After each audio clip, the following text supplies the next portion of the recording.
जसा ब्रेक मारले तुम्ही असे थोडेसे असे समोर जाता. Hello everyone, this is your डिवायसर. Welcome to our new video. मित्रांनो, क्लास 9चा आपण लॉज ऑफ मोशन सायन्सचा फर्स्ट चॅप्टर सुरू केला होता. त्यातला आपला आजचा व्हेरी इम्पॉर्टंट असा टॉपिक राहणार आहे आणि तोच राहणार आहे आपला लॉज ऑफ मोशन. जो आपला चॅप्टरचा नाव आहे तोच आता आपला टॉपिक राहणार आहे आणि तो राहणार आहे आपले न्यूटनचे लॉज ऑफ मोशन. न्यूटनने जे आहे टोटल 3 लॉ ऑफ मोशन दिले होते. न्यूटनचा काही म्हणणं होता ते लॉ जे आहे ते पूर्णपणे आपण डिटेलमध्ये या व्हिडिओमध्ये शिकणार आहोत. सो बघा, आता सगळ्यात पहिले आपला टॉपिक आहे तो म्हणजे लॉज ऑफ मोशन. आता लॉज म्हणजे काय होते, तर लॉज म्हणजे होते रूल्स. न्यूटनने जे काही रूल्स दिले होते आणि त्या रूल्स बद्दलच आपल्याला शिकायचं आहे. आता आपल्याला शिकायचं आहे सगळ्यात पहिले Newton's first law of motion. आता तो फर्स्ट लॉ ऑफ मोशन बघायच्या आधी तुम्ही इथे एक डायग्राम बघून घ्या. इथे एक कार दिसताय आणि इथं जो आहे हा माणूस दिसताय. आता हा माणूस जो आहे का करेल बघा. आता हा माणूस का करत आहे रे, हा माणूस जो आहे त्या कारला का करत आहे, धक्का देत आहे. आणि कारला धक्का दिल्यामुळे कार जे आहे हळूहळू काय होत आहे, समोर येत आहे. ओके, आता हा जो काही करताय हा एक प्रकारचा काय लावत आहे, जोर लावत आहे. त्या जोरालाच आपण म्हणतो फोर्स. हा फोर्स होता आपला पुश आणि हा फोर्स होता आपला फोर्स इज पुश. आता समजा का दुसरी एखादी तुम्ही इथं गोष्ट पाहून घ्या. इथं तीच सेम कार आहे आणि इथं आता एक गाडी आहे. ती गाडी काय करताय, आता पहा, ती गाडी जी आहे या कारला का करताय, खिचत आहे. मगाशी जो माणूस होता तो ढकलत होता, हे काय करताय, खिचत आहे. मगाशीचा फोर्स होता तो पुशचा आणि हा जो खिचणे यालाच आपण इंग्लिशमध्ये म्हणतो pull. So force is pull. याच्यामध्ये फोर्स कोणता आहे, आपला पुलवाला फोर्स आहे. मग आता पुल आणि पुश म्हणजे काय होते, तर पुल करणे किंवा पुश करणे यालाच म्हणू शकतो आपण राऊंड फिगरली फोर्स. काय म्हणू शकतो याला आपण, फोर्स. मग आता कॉज मोशन ऑफ फोर्स, पुल किंवा पुशमुळे जो होणारा मोशन आहे आणि त्यालाच काय म्हणतो आपण, फोर्स. पुल किंवा पुशमुळे होणारा जो मोशन आहे त्यालाच काय म्हणतो आपण, फोर्स. ओके, आता simple push or pull is force. याला काय म्हणू शकतो आपण, simple push or pull that cause motion, असं आपण म्हणू शकतो. Simple push or pull that causes motion is called force. आणि यालाच काय म्हणतो आपला, फोर्स. अशी तुम्ही फोर्सची डेफिनेशन लक्षात ठेवू शकता. Simple push or pull that causes motion is force. Okay, आता हा जो फोर्स आहे, हा फोर्स जो आहे टोटल 2 टाईपचा फोर्स असतो. बघा, आता फोर्सचे जे 2 टाईप असते, पहिला टाईप असतो आपला बॅलन्स फोर्स. कोणता फोर्स, बॅलन्स फोर्स. आणि दुसरा टाईप असतो अनबॅलन्स फोर्स. कोणता असतो, अनबॅलन्स फोर्स. आता हा बॅलन्स फोर्स म्हणजे ऍक्च्युअल मध्ये काय होते, तुम्ही आता आपल्या स्कूलमध्ये वगैरे टग ऑफ वॉर, रस्सी खेच हा गेम पाहिले असाल. बघा, मग आता इथं हे जे मुली आहे ते रस्सी खेचवाला गेम खेळत आहे. आता रस्सी खेच समजा खिचत आहे, तर हा जो रस्सी आहे दोन्ही डायरेक्शन मध्ये काय करता, इकडे बघा 1 2 3 4 5, इकडून 5 मुली आहे. 1 2 3 4 5, तिकडून सुद्धा 5 मुली आहे. आता जेव्हा हे रस्सीला खिचत आहे, जेवढा फोर्स या डायरेक्शन मधून लावत आहे, राईट साइड लेफ्ट साइड मधून, तेवढाच फोर्स जो आहे ते काय करत आहे, राईट साइड मधून बी लावत आहे. जेवढा या साइडने लावत आहे सेम फोर्स या साइडने लावत आहे. म्हणजे दोन्ही डायरेक्शननी फोर्स कसा आहे, इक्वल आहे आणि तो अपोजिट डायरेक्शन मध्ये आहे. When force are equal and in opposite direction that force is called balance force. आणि त्या फोर्सलाच काय म्हणू शकतो आपण, बॅलन्स फोर्स. बघा, मग आता force which are equal in magnitude म्हणजे त्याची व्हॅल्यू जी राहते कशी राहते, same, and opposite in direction, आणि त्याची डायरेक्शन कशी राहते, एकामेकाच्या अपोजिट. त्यालाच कोणता फोर्स म्हणू शकतो आपण, बॅलन्स फोर्स. कोणता फोर्स म्हणू शकतो त्याला आपण, बॅलन्स फोर्स. पहा मग आता, force which are equal in magnitude opposite in direction, त्याला म्हणतो आपण balance force. Both team exert equal forces on the rope in opposite direction. याच्यामध्ये डायरेक्शन कोणते, अपोजिट. मग लक्षात काय ठेवायचं आहे, force which is equal in magnitude equal राहते आणि opposite in direction, that force is called balance force. म्हणजे दोनही डायरेक्शननी सारखा फोर्स लागणे त्यालाच म्हणतो आपण बॅलन्स फोर्स. आता मग आता हा अनबॅलन्स फोर्स म्हणजे काय होईल, बघा मग आता, force which are unequal in magnitude and acting on the same body. आता पहा, जो फोर्स दोन्ही डायरेक्शननी अनइक्वल आहे, जसं आता या डायग्राम मध्ये जर पाहाल तुम्ही, इथं 1 2 3 4 5 गर्ल्स आहे आणि त्या साईडला फक्त 1 आणि 2 गर्ल्स आहे. आता फोर्स जास्ती कोणाकडे लागेल, इकडून जो आहे तो फोर्स जास्ती लागेल आणि तिकडून जो आहे तो फोर्स कसा लागेल, कमी लागेल. याला कोणता फोर्स म्हणू शकतो आपण, अनबॅलन्स फोर्स. कोणता म्हणू शकतो आपण, अनबॅलन्स फोर्स. आता याच्यामुळे हा जो आहे इकडे खिचला जाईल, त्याच्यामुळे जो आहे तो मोशन होते. बॅलन्स फोर्समुळे मोशन होत नाही. बा मग आता, balance force that do not change the state of rest or uniform motion. तो जो आहे स्टेट चेंज नाही करत, म्हणजे तो जागेवर म्हणजे मोशन कॉज नाही करत. पण इथं जो आहे आपला, याच्यामध्ये मोशन होणार आहे. याच्यामध्ये काय होणार आहे, मोशन होणार आहे. Change the state of rest or motion, याच्यामध्ये मोशन जो आहे होणार आहे, याच्यामध्ये मोशन जो आहे तो होणार नाही. आता लक्षात ठेवा, इक्वल अँड अपोजिट डायरेक्शन राहील तर कोणता force, balance force. Unequal and opposite direction किंवा कोणता बी अनइक्वल फोर्स राहील तर कोणता राहील आपला, अनबॅलन्स फोर्स. जसं आता माझ्याकडे एक रिमोट आहे. आता बघा, रिमोटवर मी हा जो आहे माझा लेफ्ट हँड आहे, हा जो आहे माझा राईट हँड आहे. आता मी समजा काय या रिमोटवर फोर्स लावतो. पहा मग आता, पूर्ण ताकद भरून याच्यावर फोर्स लावतो मी. रिमोट जागेवरून हलताय का सांगा बरं, नाही हलताय. काऊन हलत नाही, बिकॉज मी या हाताने जेवढा फोर्स लावतो या हाताने सुद्धा सेम फोर्स लावतो, म्हणून जो याचा मोशन होत नाही. आणि या फोर्सला जो म्हणतो याला आपण म्हणतो बॅलन्स फोर्स. दोन्ही डायरेक्शननी इक्वल फोर्स आहे. आता बघा, समजा का माझा हा राईट हँड आहे, याच्यामध्ये ऑब्विसली पॉवर जी आहे, ताकद जी थोडीशी जास्त असेल, याच्यामध्ये कमी असेल. मी समजा खिचत आहो, आता खिचता या राईट हँडने मी पॉवर ताकद काय लावतो, जास्त लावतो. पहा मग आता, रिमोट जो आहे तो त्या डायरेक्शन मध्ये काय होत जाते, घसरत जात आहे. मग हा वाला जो फोर्स आहे याला म्हणतो आपण अनबॅलन्स फोर्स. एका डायरेक्शननी जास्त आहे, एकाने कमी आहे, याला काय म्हणतो आपण अनबॅलन्स फोर्स. इथे एक मुलगा आहे, तो फुटबॉलला समजा का लात मारत आहे. तर ते कशी राहील, एकदम इझी राहील. त्याच्यानंतर समजा का इथं एक हत्ती आहे, हत्तीला एक माणूस ढकलत आहे आणि तो कसा राहील याच्यासाठी डिफिकल्ट राहील. कसा राहील याच्यासाठी डिफिकल्ट. आता याच्यावरूनच आपल्याला शिकायचं आहे इनर्शिया. काय शिकायचं आहे आपल्याला, इनर्शिया. मग आता इनर्शिया म्हणजे ऍक्च्युअल मध्ये होते काय बघा. आता इनर्शिया मीन्स टू रेजिस्ट. इथं जो दिसत आहे तुम्हाला एक रुमाल दिसत आहे, रुमालवर प्लेट दिसत आहे. जर आपण त्या रुमालला खिचलो तर प्लेट जे आहे ते कशी आहे, जागेवर आहे. Body at rest, remain at rest. Inertia म्हणजे काय होते, tendency of object to remain at its position. जर एखादा ऑब्जेक्ट रेस्टवर असेल तर तो रेस्टवरच असते, मोशन मध्ये असेल तर तो मोशन मध्येच असते. त्यालाच म्हणतो आपण इनर्शिया. त्याला काय म्हणतो आपण, इनर्शिया. आता हा जो इनर्शिया आहे तुम्ही ऍक्च्युअल मध्ये एक्सपिरियन्स केले आहे. मी सांगतो तुम्ही कुठे एक्सपिरियन्स केले आहे. आता समजा का तुम्ही ट्रेननी कुठेतरी गेले असेल, लांबचा प्रवास असेल, 10-12 तासाचा वगैरे प्रवास असेल. समजा तुम्ही इथून मामाच्या गावाला गेले, आपल्या झुक झुक झुक झुक झुक झुक ट्रेन मध्ये गेले. आता ट्रेनच्या सीटवर जेव्हा तुम्ही बसू ना, असं समजा का इकडे ट्रेन जात आहे, ट्रेनच्या सीटवर बसून जा तुम्ही. आता समजा का ट्रेन जेव्हा जात आहे तर झुक झुक झुक झुक असे असे असे असे असे असे कंटिन्युअसली का राहता तुम्ही, हालत राहता. ट्रेन जशी जशी हालतात तशी तशी तुम्ही बी का आता हालत राहता, असे असे असे असे असे असे हालत राहता. ओके. आता जेव्हा तुम्ही कोणाच्या आपल्या मामाच्या घरी पोहोचता, पोहोचल्यानंतर बी समजा का तुम्ही चेअरवर बसले, तरी पण तुम्हाला वाटते का मी या ट्रेनमध्ये या ट्रेनमध्ये वाटत असेल असा. मग हा जो आहे यालाच म्हणू शकतो आपण इनर्शिया. तुमची बॉडी जी आहे त्या बॉडीला एक प्रकारे सवय होऊन गेली आहे का तुम्ही 10-12 तास ट्रेनमध्ये म्हणजे आता बी तुम्ही ट्रेनमध्ये असं वाटते. पण समजा का 7-8 तास 5-6 तास गेले, त्याच्यानंतर तुमची बॉडी नॉर्मल होते. मग तुमच्या बॉडीला समजते का नाही आता मी ट्रेनमधून उतरलो. म्हणजे यालाच का म्हणू शकतो आपण, इनर्शिया. अजून एक कोणता एक्सपिरियन्स केला असेल तुम्ही समजा का बसमध्ये ट्रॅव्हल केले असेल. समजा का हे बस आहे अशी, बसमध्ये तुम्हाला सीट नाही मिळाली, तुम्ही असे उभे आहात. आता समजा का बस थांबून आहे, तुम्ही बसमध्ये उभे आहात म्हणजे तुम्ही बी का थांबून रेस्टवर आहात. बस जशी समोर जाईल, आता बसमध्ये एक्सिलेटर ब्रेक आहे, जसा एक्सिलेटर मारला बस का होईल समोर लागेल. पण तुमच्यामध्ये कोणता एक्सिलेटर नाही, तुमच्यामध्ये कोणता ब्रेक नाही, तुमच्यामध्ये कोणता क्लच नाही. मग अशा कंडिशनमध्ये तुम्ही का होता असे मागे जाता. का होता तुम्ही असे मागे जाता, काहून जाता, बसला समोर जाण्यासाठी. बसला आपण काय करतो, ड्रायव्हर काकीला त्याला एक ऑर्डर दिला. तुम्हाला कोणी ऑर्डर नाही दिली, तुमच्या बॉडीला जे अशी थांबायची सवय होती. बस जरी समोर गेली तरी तुमच्या बॉडीला तिथंच राहायचं आहे, म्हणून बस समोर जाते ना, तुम्ही असे थोडेसे मागे येता. पण मग तुमच्या बॉडीला समजते का नाही मला बी बस समोर समोर जायचं आहे, सोबत सोबत जायचं आहे. मग तुमची बॉडी आता बस सोबत जाते. अजून कोणता अनुभव केले असेल तुम्ही. आता समजा का बस चालत आहे, स्पीड मध्ये चालत आहे. आता बस मोशन मध्ये आहे, तुम्ही बी बस सोबत काय आहे, मोशन मध्येच आहे. आता समजा का बस पटकन ब्रेक मारला, जसा ब्रेक मारला, बसमध्ये ब्रेक होता, तुम्हाला कोणता ब्रेक आहे का नाही. जसा ब्रेक मारले तुम्ही असे थोडेसे असे समोर जाता. जसे समोर झाले, काऊन समोर गेले, बस मोशन मध्ये होते, तुम्ही बी मोशन मध्ये होते. बसला थांबण्यासाठी ब्रेक लागला, पण तुम्हाला थांबण्यासाठी ब्रेक नाही लागला. तुमची बॉडी मोशन मध्येच होती, तुमच्या बॉडीला मोशन मध्येच राहायची सवय झाली होती. मग नंतर थोडेसे समोर जाता, मग तुम्हाला समजते का नाही मला आता थोडासा बस सोबत थांबायचा आहे. यालाच म्हणू शकतो आपण tendency of object to remain at its position. रेस्टवर असेल तर रेस्टवर राहील आणि मोशन मध्ये असेल तर मोशन मध्ये राहील. यालाच काय म्हणतो आपण, इनर्शिया. काय म्हणतो याला आपण, इनर्शिया. लक्षात ठेवा मग इनर्शिया. आता समजा का body in motion, remain in motion. आता हा जम्प केला, जम्प तर इथं केला पहा. आता हा जो जम्प करताय इथून, आता हा जम्प करताय, जम्प केल्याबरोबर हा इथं राहायला पाहिजे, पण हा थोडासा का जात आहे, समोर जात आहे. काऊन समोर जात आहे, कारण की याची बॉडी कशी आहे, मोशन मध्ये आहे आणि थांबायला थोडासा का लागते, टाइम लागते. यालाच काय म्हणू शकतो आपण, इनर्शिया. आता या इनर्शियावरून न्यूटन भाऊनं जो आपला फर्स्ट लॉ ऑफ मोशन दिला होता, पहा मग आता फर्स्ट लॉ काय आहे. Newton's first law of motion is stated that an object continues to remain at rest. चांगल्या प्रकारे जसा लॉ आहे तसा तुम्हाला लक्षात ठेवायचा आहे. An object continues to remain at rest. एखादा ऑब्जेक्ट रेस्टवर असेल तर तो रेस्टवरच राहील. Or in a state of uniform motion, तो युनिफॉर्म मोशन मध्ये असेल तर युनिफॉर्म मोशन मध्येच राहील, अलॉंग स्ट्रेट लाईन, एका स्ट्रेट लाईन मध्ये. अनलेस, कधीपर्यंत, unless an external unbalance force act on it. जोपर्यंत आपण एक्सटर्नल बाहेरून एखादा फोर्स लावत नाही तोपर्यंत तो त्या पोझिशन मध्ये आहे, त्याच पोझिशन मध्ये राहील.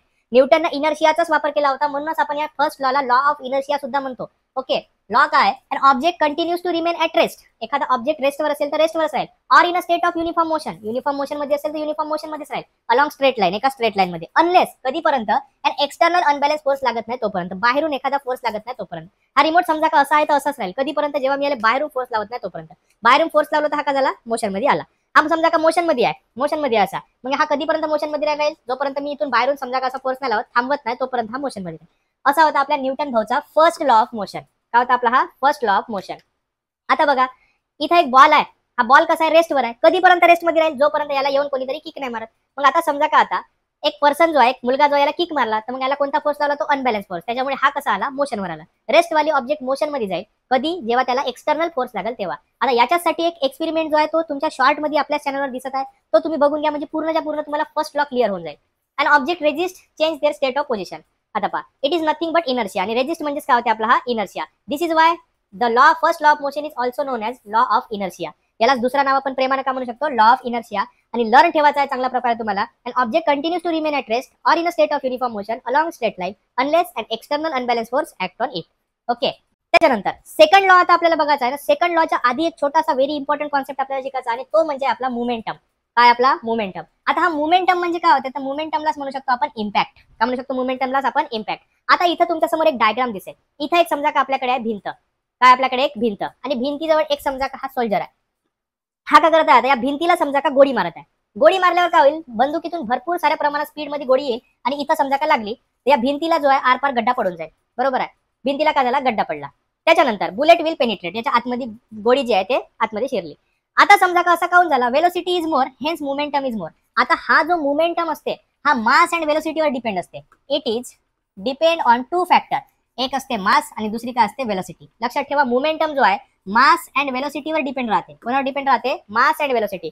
हा बंदुकीनं गोळी मारला ती इथं आरपार गेली, काऊन, या गोळीची वेलोसिटी कशी होती, जास्त होती, त्याच्यामुळे मोमेंटम बी कसा होता, जास्त होता. आता सेम गोळी आहे आपल्याकडे, सेम भिंत आहे आपल्याकडे, पण बंदूक नाही आता आपल्याकडे. आता बंदूकच्या जागी एखादा समजा का मुलगा आहे आणि तो समजा का असा हाताने गोळी मारत आहे. बघा आता तो काय करताय, हाताने गोळी मारताय. काय करताय, हाताने गोळी मारताय. हाताने गोळी मारताय, गोळी तर सेम आहे, भिंत बी सेम आहे. इथं काय होत आहे, गड्डा पडला का, नाही, गोळी त्याला लागली ना खाली पडली. काऊन, बिकॉज त्या बंदूकच्या गोळीची वेलोसिटी जी होती ते कमी होती. वेलोसिटी कशी होती, कमी होती. जर वेलोसिटी कमी असेल तर मोमेंटम बी कसा होता, कमी होता. मोमेंटम बी कसा होता, कमी होता. Velocity is less hence momentum is less. याच्यामध्ये मोमेंटम बी कसा होता, आपला कमी होता. आता समजा का तेच सेम भिंत आहे, आपली भिंत आवडती आहे. एक समजा का सायकलवाला आहे, त्याला 40 किलोमीटरच्या स्पीडनं, 40 किलोमीटर पर आवर एकदम फास्ट मध्ये सायकल येताना समजा काय भिंतीला आदळत आहे. पहा मग आता आला आला आला ना आदळला. आदळला तर काय होईल, का भिंत फुटल का, भिंत फुटणार नाही. Can a cycle moving at 40 kilometer per hour break the wall, no. Mass of cycle is less hence impact is less. सायकलचं वजनच किती असते, तर भिंत पाडू शकते का, त्याची सायकलच चकनाचूर होऊन जाईल. पण ते भिंतीला काय होईल का, काहीच नाही होईल, त्याच्यात काहीच नाही होईल. मास जर कमी असेल तरी आपला मोमेंटम काय राहील, कमी राहील. पण समजा का आता या सायकलच्या जागी एक मोठी भारी ट्रक आली, आणि ट्रक समजा का 40च्या स्पीडनं, जेवढी सायकलची स्पीड होती सेम स्पीडनं समजा का ट्रक आली आणि या भिंतीला आदळली. पण पहा आता काय होईल, इथं आपली ट्रक येत आहे, आली, आल्याबरोबर ट्रक जी आहे इथं काय झाली, आदळली. आदळल्यावर भिंतीला काय झाली, क्रॅकच पडली. काऊन ब्रेक झाली भिंत, बिकॉज या ट्रकचा जो होता मास मोर होता, त्याच्यामुळे इम्पॅक्ट किंवा मोमेंटम कसा होता, एकदम हाय होता. मग लक्षात ठेवायचं आहे, मोमेंटम जो आहे तो मास अँड वेलोसिटी दोघांवर बी डिपेंड करते. मास जरी सेम असेल, वेलोसिटी कमी राहील तरी मोमेंटम कमी राहील. वेलोसिटी जरी सेम असेल, मास कमी राहील तर मोमेंटम कसा राहील, कमीच राहील. Momentum depend on mass and velocity both. दोघांवर बी तो काय राहते, डिपेंड राहते. ओके, आता हा मोमेंटम म्हणजे काय होते, तर मोमेंटमचा सिम्बॉल जो असतो तो असतो पी. आता मोमेंटम जो आहे, momentum of an object is defined as product of mass and velocity. आता हा प्रोडक्ट म्हणजे काय होते, तर लक्षात ठेवायचं आहे तुम्हाला, हा प्रोडक्ट म्हणजे होते मल्टिप्लिकेशन. प्रोडक्ट म्हणजे काय होते, मल्टिप्लिकेशन. मग momentum is product of mass and velocity. Momentum कोणाकोणाचा प्रोडक्ट असते, मास अँड वेलोसिटीचा. एवढा क्लिअर आहे, momentum is the product of mass and velocity. Okay, आता समजा का आपण याला थोडा फॉर्म्युलेट केलं तर मोमेंटम इज इक्वल टू काय होईल, आपला मास इंटू वेलोसिटी. मोमेंटमचा सिम्बॉल काय, पी, इज इक्वल टू मासचा सिम्बॉल काय, एम, इंटू वेलोसिटीचा सिम्बॉल काय, व्ही. मग इथे लिहू शकतो आपण एम इंटू व्ही. इंटू काढून टाका, P is equal to direct आपण एम व्ही लिहू शकतो. मग पी इज इक्वल टू काय आला, आपला एम व्ही. एवढं क्लिअर आहे. मोमेंटमचा फॉर्म्युला आला P is equal to M into V किंवा एम व्ही. आता समजा याचा मी पाहिलो तर मोमेंटम जो आहे तो वेक्टर क्वांटिटी आहे. पण का बरं वेक्टर क्वांटिटी आहे, बिकॉज त्याच्यामध्ये वेलोसिटी आहे, आणि वेलोसिटी ही वेक्टर क्वांटिटी आहे, त्याच्यामुळे मोमेंटम सुद्धा कोणता क्वांटिटी आहे, वेक्टर क्वांटिटी. आता समजा का मी याचे युनिट पाहिलो, पहा मग आता याचे समजा मी युनिट पाहिलो, दोन प्रकारचे युनिट पाहत आहोत आपण, एका एसआय युनिट, एका सीजीएस युनिट. पहा मग आता मासचा युनिट मला माहित आहे, मासचा युनिट जो आहे तो काय, केजी. मासचा युनिट काय आपला, केजी. ओके, मासचा युनिट लिहिलो मी केजी. वेलोसिटीचा युनिट काय, तर वेलोसिटीचा युनिट आहे मीटर पर सेकंड. काय आपला, मीटर पर सेकंड. मग हा जो युनिट आहे हा राहील केजी मीटर पर सेकंड. करायला आपला हा केजी मीटर पर सेकंड. सीजीएस युनिट जर पाहिलो आपण तर सीजीएस मध्ये मासचा युनिट काय, ग्राम. काय याचा युनिट, ग्राम. आणि वेलोसिटीचा काय, सेंटीमीटर पर सेकंड. मग हा येईल आपला ग्राम सेंटीमीटर पर सेकंड. मग मोमेंटमचा एसआय युनिट आहे केजी मीटर पर सेकंड. मोमेंटमचा सीजीएस युनिट आहे ग्राम सेंटीमीटर पर सेकंड. ओके, आता याच्यावरून जो होता आपला न्यूटन भाऊनं सेकंड लॉ दिला होता, Newton second law of motion. तो काय होता, त्याचा स्टेटमेंट काय, the rate of change of momentum. हा सगळा काही मोमेंटम वर राहणार आहे. Rate of change of momentum is proportional to applied force. जो मोमेंटम असतो तो कोणावर प्रपोर्शनल राहतो, अप्लाइड फोर्सवर. अँड चेंज ऑफ मोमेंटम, आणि जो मोमेंटम चेंज होत आहे तो डायरेक्शन ऑफ फोर्सच्या मोमेंटम डायरेक्शन मध्ये चेंज होत आहे. ज्या फोर्स मध्ये डायरेक्शन राहील त्याच फोर्स मध्ये आपला मोमेंटम राहील. Rate of change of momentum is directly proportional किंवा प्रपोर्शनल टू अप्लाइड फोर्स. हा लक्षात ठेवा, rate of change of momentum proportional to applied force. Rate of change of momentum proportional to applied force and change of momentum occur in direction of force. Change of momentum कोणत्या याच्यात आहे, direction of force मध्ये आहे. मग rate of change of momentum proportional to applied force and change of momentum occur in the direction of force. हा law सुद्धा तुम्हाला चांगल्या प्रकारे मुखपाठ करायचा आहे. तीनही लॉ चांगले करायचे आहे. आज आपण दोन लॉ बघणार आहोत. तिसरा लॉ जो आहे तो आपण नेक्स्ट व्हिडिओ मध्ये बघू, आणि त्याच्यानंतर त्याचा छोटासा कॉन्सेप्ट आहे तोही बघणार आहोत. आता बघा याचा फॉर्म्युला. आता मोमेंटम इज इक्वल टू काय होते मास इंटू वेलोसिटी. इनिशियल मोमेंटम म्हणजे काय होईल मास इंटू इनिशियल वेलोसिटी. काय होईल आपला मास इंटू इनिशियल वेलोसिटी. आता इनिशियल मोमेंटम समजा का मी म्हटलो P1, का म्हटलं याला मी P1. मास जो आहे तो आहे आपला M, इनिशियल वेलोसिटी जी आहे ती आपली U. मग P1 इज इक्वल टू लिहिलो समजा मी MU. फायनल मोमेंटम म्हणजे काय होईल मास इंटू फायनल वेलोसिटी. मग फायनल मोमेंटमला लिहिलो समजा मी P2. हा काय होईल मास म्हणजे आहे M आणि फायनल वेलोसिटी काय आपली V. मग इथे राहील आपला M इंटू V. ओके. त्याच्यानंतर rate of change of momentum. कधी बी लक्षात ठेवा हा रेट जर शब्द आला, रेट म्हणजे होते अपॉन टाइम. रेट म्हणजे काय होते अपॉन टाइम. हा शब्द चांगल्या प्रकारे तुम्ही लक्षात ठेवा. वर्ड रेट म्हणजे कधी पण लक्षात ठेवा अपॉन टाइम. मग आता rate of change of momentum म्हणजे काय होते change in momentum upon time. आता चेंज म्हणजे काय होते तर फायनल मायनस इनिशियल. चेंज म्हणजे काय होते फायनल मायनस इनिशियल. मग इथे लिहू आपण फायनल मायनस इनिशियल अपॉन काय राहील आपला टाइम. आता फायनल मोमेंटम म्हणजे काय MV मायनस इनिशियल मोमेंटम म्हणजे काय MU अपॉन काय आपला टाइम. इथे M दिसताय, इथे M दिसताय. M ले समजा मी बाहेर काढलो. इथून समजा का M गायब झाला, इथं काय दिसेल मला V मायनस. इथून समजा का M गायब झाला, इथं काय दिसतंय U अपॉन काय इथं T. मग याला मी असं लिहू शकतो M आणि ब्रॅकेट मध्ये V मायनस U आणि डिवायडेड बाय काय आपला T. आता हा कुठेतरी बघल्यासारखा वाटत आहे का. V minus U upon T, final velocity minus initial velocity upon time, change in velocity upon time. म्हणजेच काय होते रे आपला ऍसेलरेशन होते. काय होते आपला ऍसेलरेशन. मग याला म्हणू शकतो हा M जसाच्या तसा आणि तिथे लिहू शकतो A. आता चेंज ऑफ मोमेंटम न्यूटनच्या सेकंड लॉ नुसार काय आपला change of momentum is directly proportional to. कोणाला प्रोपोर्शनल आहे तो अप्लाइड फोर्सला. मग rate of change of momentum directly प्रोपोर्शनलचा सिम्बॉल असतो अल्फा. कसा सिम्बॉल असतो हा अल्फा. हा अशा प्रकारे तुम्हाला काढायचा आहे अल्फा. मराठीतला असा आडवा 4. पहा मग आता कोणाला प्रोपोर्शनल आहे तो फोर्सला. मग आपण इथे लिहू शकतो का MA डायरेक्टली प्रोपोर्शनल आहे F ला. समजा का आपण या डायरेक्टली प्रोपोर्शनलचा सिम्बॉल काढायचा असेल तर मग आपण काय करतो एक कॉन्स्टंट आणतो. लक्षात ठेवा जेव्हा जेव्हा डायरेक्टली प्रोपोर्शनलचा सिम्बॉल निघते तेव्हा त्याच्या जागी एक इज इक्वल टू येते. इज इक्वल टू सोबत एकटा नाही येत. आता याच्या जागी हा डायरेक्टली प्रोपोर्शनल अल्फाचा सिम्बॉल समजा काढायचा आहे आणि त्याच्या जागी मला इज इक्वल टू आणायचा आहे. हा अल्फा मोठा खतरनाक आहे. अल्फाले हरवणं एकट्या इज इक्वल टूचा काम नाही. मग अल्फा काय करते एक पोट्टा घेऊन येते. चला बी याला मारायचा आहे. कोणाला मारायचा आहे अल्फाले. मग इज इक्वल टू सोबत एक पोट्टा येते. त्या पोट्ट्यालाच म्हणतो आपण कॉन्स्टंट. आता प्रत्येक वेळेस तो कॉन्स्टंट जो आहे तो वेगळा वेगळा राहू शकते. इथं जो कॉन्स्टंट घेणार आपण तो राहणार आहे के.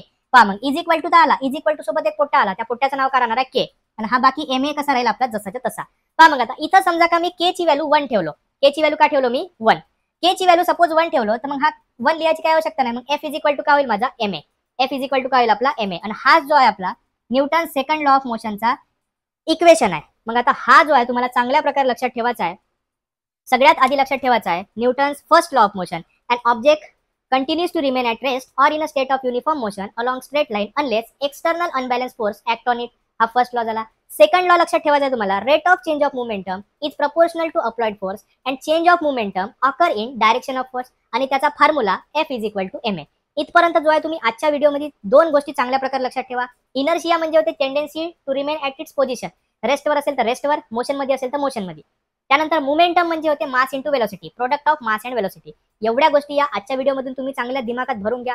हा जो व्हिडिओ आहे एकदमच जास्त इम्पॉर्टंट आहे आणि याच्यानंतरचा आपला जो शेवटचा व्हिडिओ राहील तो पण राहील आपला थर्ड लॉ आणि आपला तो एक अजून एक कॉन्सेप्ट आहे तो छोटासा इंटरेस्टिंग कॉन्सेप्ट आहे कोलिजन वाला. तो पण आपण बघणार आहोत. तोपर्यंत आपल्या व्हिडिओला लाईक करा, आपल्या मित्रांपर्यंत जास्तीत जास्त शेअर करा, कमेंट नक्की करा कसा वाटत आहे आपले व्हिडिओ. अजून याच्यानंतर आता तुम्हाला कोणता चॅप्टर पाहिजे ते सुद्धा कमेंटमध्ये सांगा. तोपर्यंत थँक्यू सो मच.